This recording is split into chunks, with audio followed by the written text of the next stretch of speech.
a few days ago, I asked Mike just exactly like, what are you looking for in this address? And he said it's kind of wide open, just kind of get some remarks, some of your reflections on the program.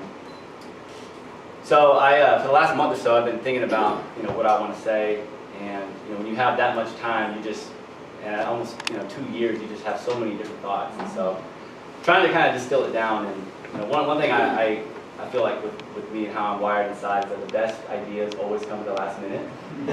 And so when I was sitting in the back, I was taking a picture with my cohort and Joanne, and I thought like it would be really great to get a picture like of all of us together. And so what I want to do right now, before I kind of go into the rest, is take a selfie with you guys. And so you can stay seated. You might have to lean in a little bit.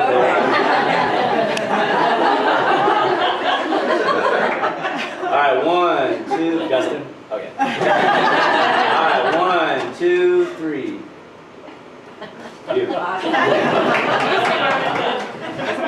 So I'm a third-year MBA student, and I know I am probably a stranger to a lot of you because my residency this year has been a little bit different. So my wife was pregnant on the 13th, and she gave birth to our first son, Warren, on the 18th. So she's been sending me like pictures like every hour. So I'm going to send this to her in a second when I sit down. But when we were given the opportunity to speak, for whatever reason, like I really wanted just the opportunity just to really kind of distill my thoughts, on some reflections from the program. And I didn't want the opportunity because I feel like I have anything profound to say, so I don't. So you can kind of taper your expectations.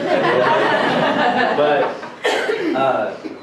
I really am grateful for Eastern, and I think all of us could really say that, and especially for us three, and for the 9 that just started. Eastern gives us this unique opportunity to pursue a graduate level degree that incorporates business, theology, community development, all those things into one, which is just such a gift, and you don't really get that from other programs. And so, coming into this program, all 3 of us had kind of varying, backgrounds and experiences, and I would say that, we all had, I know a lot of times like business is kind of like it's a word that a lot of people shy away from. A lot of times people think it's like inherently evil. We talk about this in class and capitalism, which people are probably squirming in their seats right now when I say that. But so all of us, we jumped in this MBA program because we had confidence that business and market-based solutions, have a role when we talk about poverty alleviation and solving social problems. And so, but we kind of came in at like different ends of the spectrum. So when I came into the program, I didn't have a business background coming in, and so I appreciate David Bronk. I remember having a phone conversation with him. I think I had to put him at ease a little bit.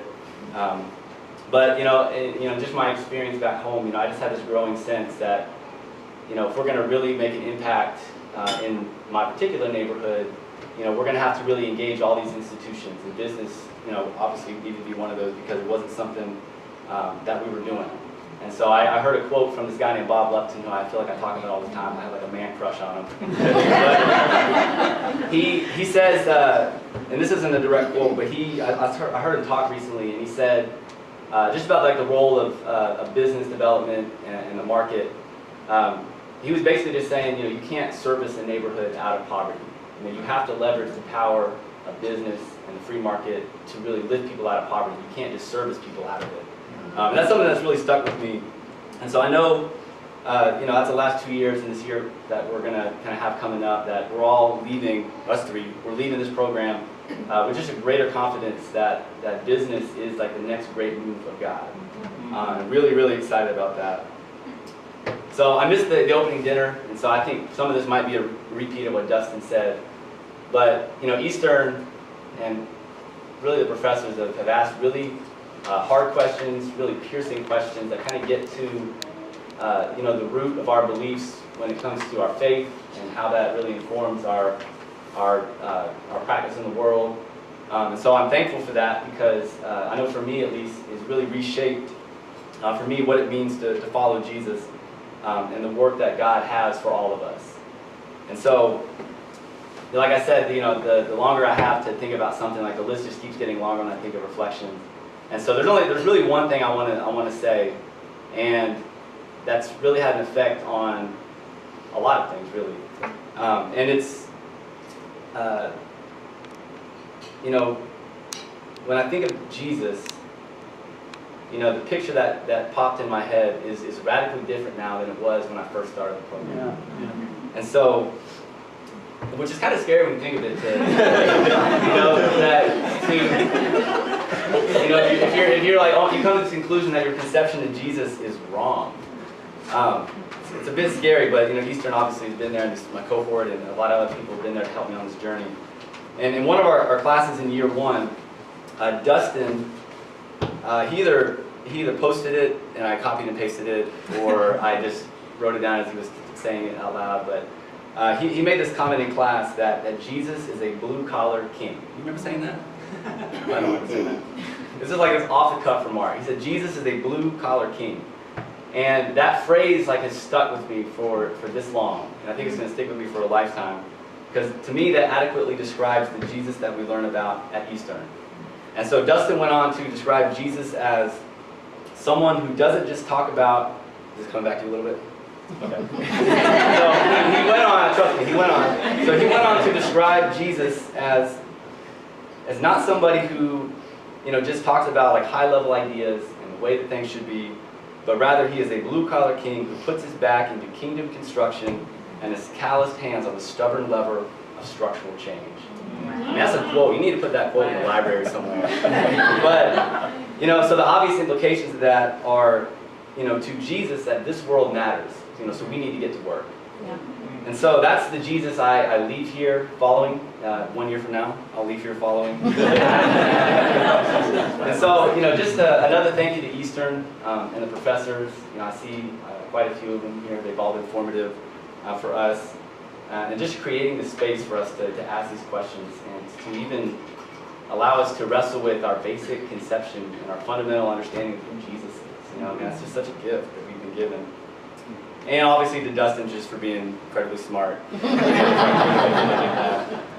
So there's more people that I want to thank than I have time for. And I know like when you start calling it names, you forget somebody that you shouldn't forget. So I'm not going to do that. But I do want to just say thank you to the 2 members of my cohort.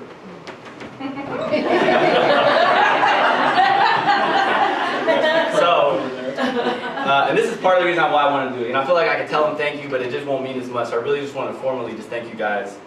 And I think our experience, I think, has really been just enriched by our diverse backgrounds and experiences working in community development context, both here and abroad. And so being in a cohort with these 2 has been really great for me.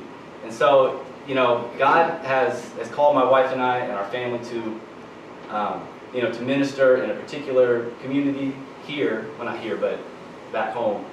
And being in a cohort with these people, they've really kind of allowed me to see the blind spots that I have when I think about what is the role of my faith in the world.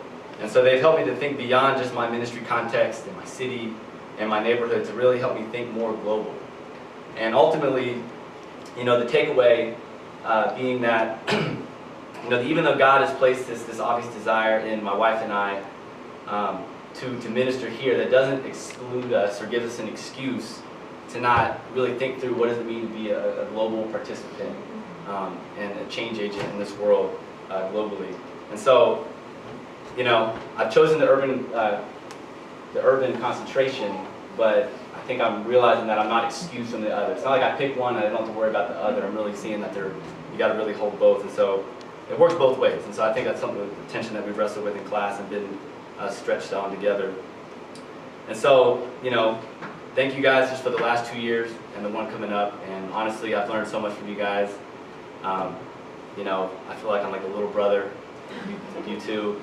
And, you know, there's a lot of our classes have just been us 3. And you can't hide in a class of 3. And so oftentimes, like, I really want to just like sit back and listen because they have like just such an immense amount of wisdom about business and the Christian faith, and really kind of putting those things together. And so just thank you for that. And so, you know, where do we go from here? You know, we don't, well, if you asked any one of us, we couldn't give you necessarily a concrete answer. on where we're going to be and what's our next step for each of us after Eastern. But I do know that we have clarifications in some aspects, and God has really reoriented us, maybe in ways that we didn't expect, which is exciting. And like I said, He's nudging us all in different directions than we would have expected, which is a good thing. So as an encouragement to everybody here, and to a challenge to the year 2s and the year 1s, is one, be open to God's leading as you work your way through this program, because where you think you'll end up at the end will probably be different. I think we all can probably say that. Number 2, be open to new ideas, such as and I'll just throw out one of these new ideas, but just wrestling through what is the role of business in development. There's a couple classes that we've taken that I really wish everybody could take. And so be open to new ideas, such as the role of business in development as you work your way through this program. And number 3, just be open to questioning even your most basic and fundamental assumptions about Jesus. Because if we ever reach a point where we feel like we've got it, and we got this full and accurate picture of Jesus, we're probably in trouble. So let's just continue to grow together, and let's follow hard after this blue-collar king who mandates us to do kingdom construction work. So thank you guys for listening. Appreciate it.